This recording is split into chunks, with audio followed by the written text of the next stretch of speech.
Illegal funds बाकायदा आम आदमी पार्टी को मिले हैं। इस तरह की कार्रवाई 2014 से 2022 तक की गई है और जब देखा जाता है तो कई देशों से, फॉरेन कंट्रीज से इलीगल तरीके से, अनजान सोर्सेज से ये पैसा बाकायदा फनल किया गया है, भेजा गया है आम आदमी पार्टी को। यही नहीं, आम आदमी पार्टी के अकाउंट में और उनके एमएलएज, खासतौर से दुर्गेश पाठक के यहाँ भी इस पैसे को डिपॉजिट किया गया है उनके पर्सनल अकाउंट में। ये तो बात है सिर्फ जो फंड्स दिखाई देते हैं। इसके साथ साथ मैं आपको बता दूं कि हम लोग ताज्जुब कर रहे थे कि जब हेमंत सोरेन की गिरफ्तारी होती है, जो झारखंड जो अच्छा खासा बड़ा स्टेट है, उस पर विदेश से कोई रिएक्शन नहीं आता, लेकिन जब केजरीवाल के बात आती है और उनके हिरासत में होने की बात होती है और उनकी गिरफ्तारी की, तो दुनिया भर से में तमाशा हो जाता है और लोग कहते हैं कि भाई इतना गलत हो रहा है भारत में। आप समझ जाइए, ये जो इलीगल फंड्स का पूरा जो भांडा जो फोड़ा गया है और जो बस्ट हुआ ये स्कैम, इससे साफ जाहिर है कि कितने दूर दराज तक इनके तार जुड़े हुए हैं और किस तरह से लगातार ये कई तंजीमों के साथ इनका ताल्लुक है।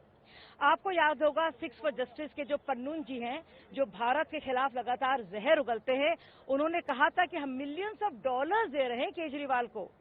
और क्यों दे रहे हैं? क्योंकि हम चाहते हैं कि जो हमारे जो सजा याफ्ता है, जैसे कि भुल्लर जैसे लोग जो आतंकवादी हैं, जो 93 दिल्ली ब्लास्ट में पकड़े गए थे, जिनको उम्र कैद के साथ साथ फांसी की सजा सुनाई गई थी, अरविंद केजरीवाल उनकी रिहाई में काम करेंगे। हमने इस बात को माना नहीं, जाहिर सी बात है वो आतंकवादी हैं खुद, उनकी बात को कैसे माना जाए। लेकिन खुद केजरीवाल ने बाकायदा मनीष सिसोदिया के साथ मिलकर ये पत्र उस वक्त राष्ट्रपति प्रणब मुखर्जी को लिखा है कि भुल्लर के मामले में थोड़ी नरमी बरती जाए, उनको रिहाई की जाए, उन पर मर्सी दिखाई जाए। ये साफ जाहिर है कि इनका ताल्लुक कितना गहरा है और किस तरह की तंजीमों से, किस तरह से अज्ञात सूत्रों से इनके पास पैसे आ रहे हैं।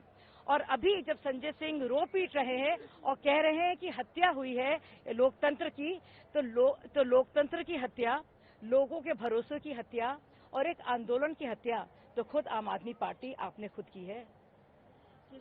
अभी लेकिन मैंने मेरा पीए भी आप जेल में ठूसे, हमारी सत्य को आप बाहर आने से कितना विक्टिम कार्ड खेलेंगे केजरीवाल जी? कब तक अपनी खैर मनाएंगे? सत्येंद्र जैन जेल में क्यों गए? अभी तक जेल में क्यों हैं? सुप्रीम कोर्ट ने क्यों उनकी रिहाई नहीं की? उसी सुप्रीम कोर्ट को जिसको थैंक यू कहकर वो बाहर निकले हुए हैं, वो इसी सुप्रीम कोर्ट ने तो मनीष सिसोदिया और सत्येंद्र जैन की कितनी अनगिनत बेल्स को खारिज किया। तो अगर सुप्रीम कोर्ट के एक मामले में तो हम उनको थैंक यू बोलते हैं और कहते हैं सुप्रीम कोर्ट बहुत कमाल की है, क्या हमारी देश की लोकतांत्रिक प्रणाली है।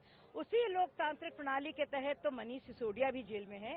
उसी लोकतांत्रिक प्रणाली के चलते, उन्हीं अदालती कार्रवाई के चलते तो मनीष सिसोदिया भी जेल में है। उस पर क्या बोलेंगे? और विभव का मामला सबके सामने आया है, एक महिला के साथ दुर्व्यवहार है जिसकी तस्दीक खुद संजय सिंह ने, जो आप ही के सांसद है, आपके करीबी है, वो खुद कर रहे हैं। वो खुद कह रहे हैं विभव के साथ कार्रवाई होगी, लेकिन जब पुलिस कार्रवाई करती है तो आप कह रहे हैं गिरफ्तार करो।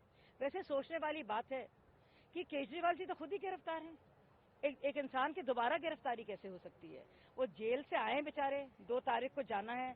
अगर वो पहले जाना चाहते हो तो पहले भी जा सकते हैं, कौन रोक रहा है उनको भाई? अगर उनका मन जेल में ही लगता है तो पहले चले जाए। लेकिन इस तरह की बातें कि हमें गिरफ्तार करो, आपकी गिरफ्तारी हो चुकी है, आपकी जगह जेल में ही है, 2 तारीख को आपको वहीं जाना है भाई साहब, इतने उतावले क्यों हो रहे हैं?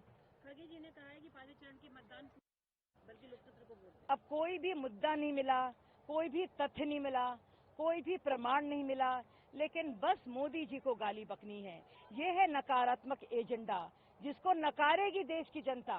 देश की जनता जानती है कि अगर वो मोदी जी को वोट देंगे तो वो उनके परिवार के लिए वोट होगा।